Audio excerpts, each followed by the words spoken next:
उसकी एक नजर ने ही अमित को दीवाना बना दिया था। वह भला की खूबसूरत लग रही थी बारिश में भीगी हुई। बारिश के पानी ने उसे सर से पांव तक भीगो दिया था।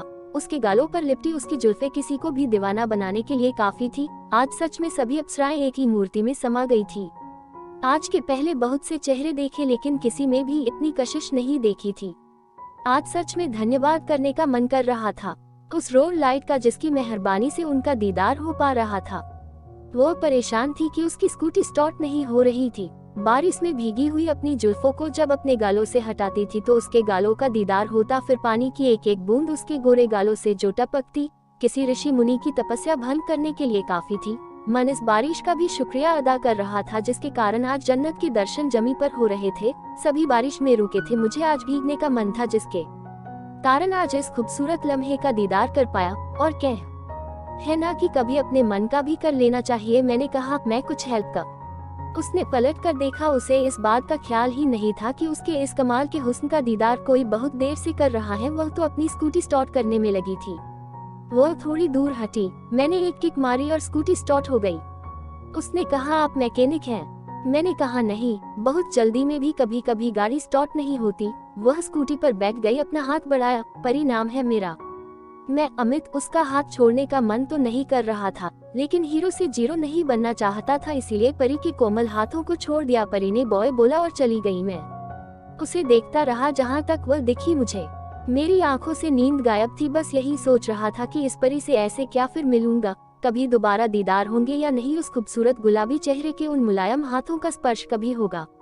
एक मैरिज पार्टी में सभी अपनी मस्ती में थे। कुछ बच्चे डीजे की धुन पर थिरक रहे थे, कुछ औरतें आपस में हंसी के ठहाके लगा रही थी। मैं अपने दोस्त का इंतजार कर रहा था जिसके भाई की मैरिज पार्टी में आया था। चूंकि वह किसी को नहीं जानता था इसलिए यह बोरिंग पार्टी लग रही थी।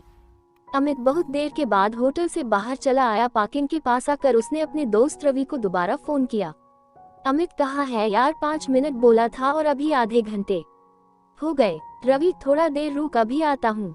अमित वही होटल के बाहर ही टहल रहा था कि कुछ देर बाद एक स्कूटी पर वही खूबसूरत लड़की परी शायद अपनी माँ के साथ अंदर आई और पार्किंग में गाड़ी पार्क करने चली गई। अमित मन में सोचने लगा, स्कूटी के पीछे बैठी औरत को कहीं देखा है, लेकिन उसे याद नहीं आ रहा था। वह दोनों कुछ देर में गाड़ी पार्क करके आ गई। अमित जैसे उनको दोबारा देखा उसे याद आ गया, वह मिसेज रेखा है। दुआ इतनी जल्दी कबूल होती है, कभी सोचा न था। अभी कल की बारिश में जिसके दीदार हुए थे, जिसको याद करके रात भर करवटें बदलता रहा, वह आज मेरे सामने थी। कल बारिश में जितनी खूबसूरत लग रही थी उतनी ही आज भी निखार है उनके हुस्न में। फर्क बस इतना था कि बारिश के कारण जो रेशमी जुल्फे उसके गालों से चिपक रही थी वही आज हवा में लहरा कर उसके गालों को चुम रही थी। खुदा ने बहुत ही फुर्सत से तेरे हुस्न को तरासा है, काश तेरे हथेलियों पर मेरा नाम लिखा हो खुदा ने। रेखा जी कैसे हो? अमित। रेखा जी अमित को पहचान गई। अमित ठीक हूँ, आप कैसी है?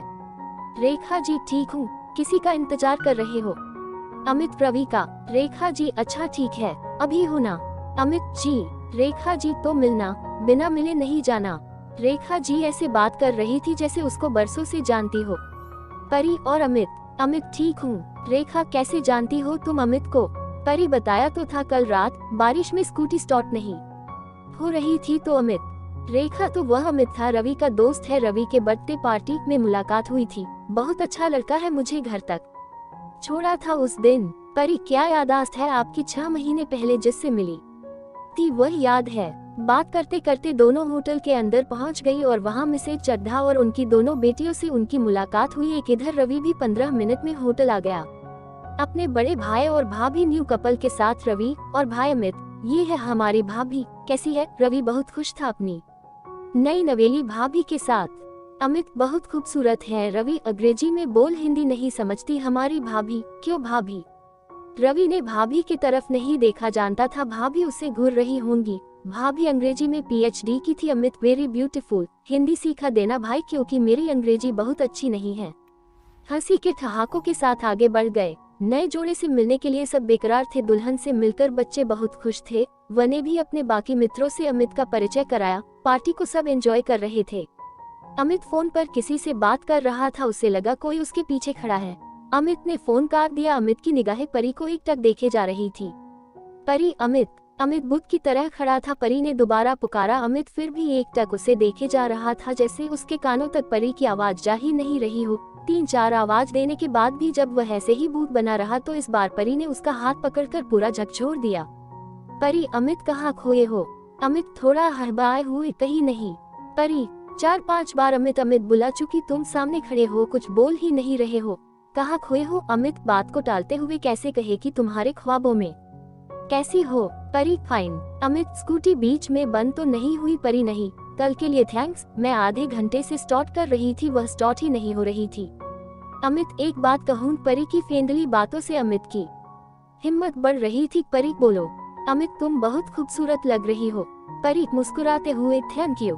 अमित, मैंने सोचा नहीं था कि तुम ऐसे मिल जाओगी, फिर तुम ऐसे आकर मुझसे बात करोगी। अभी जब तुम सामने आकर खड़ी हुई तो मैंने सोचा यह मेरी कल्पना है, मैं तुमको देखे जा रहा था। परी अपनी तारीफ सुनकर मन ही मन बहुत खुश थी।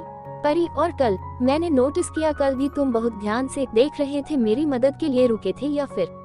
अमित, मदद के लिए ही रुका था, लेकिन तुम्हारे हुस्न का दीदार करने से अपने को रोक नहीं सका। बारिश में तुम बहुत हसीन लग रही थी।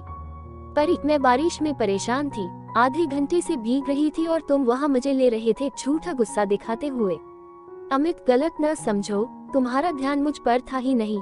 तुमको देखने के बाद कोई भी तुमको देखता ही रह जाता, फिर तुम क्या चीज हो? योजक चिन्ह। अमित, सारी कायनात में तुम जैसा शायद ही कोई होगा। परी, ज्यादा नहीं हो रहा?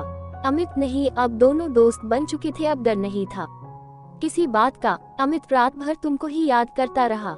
दोनों अपनी बातों में इतने खो गए थे कि उनको किसी का ध्यान ही नहीं था। परी ने भी अमित को एक बार में ही दिल दे दिया था। रेखा जी का फोन आया तो परी चली गई। जाने से पहले दोनों ने एक दूसरे के फोन नंबर लिए, एक और मिलने का वादा भी किया। रेखा की नजरों से अमित बचकर परी को देखता रहा। पार्टी समाप्ति की ओर थी, लोग एक दूसरे से मिलने के बाद जाने लगे थे। अब अमित भी जाने की सोच रहा था कि पीछे से आवाज आई। अमित ने पीछे मुड़कर देखा तो रेखा जी अपनी परी के साथ थी। रेखा जी, अमित खाना खा लिए? अमित जी। रेखा, पूरी पार्टी खत्म हो गई, तुम मिले ही नहीं। मैंने तुमको ढूंढा लेकिन तुम नहीं दिखे। अमित, मैं भी मिलना चाहता था लेकिन इतने लोगों में आप नहीं दिखी। वह झूठ बोल रहा था, वह तो परी के साथ ही था। रेखा जी, कभी घर पर आओ।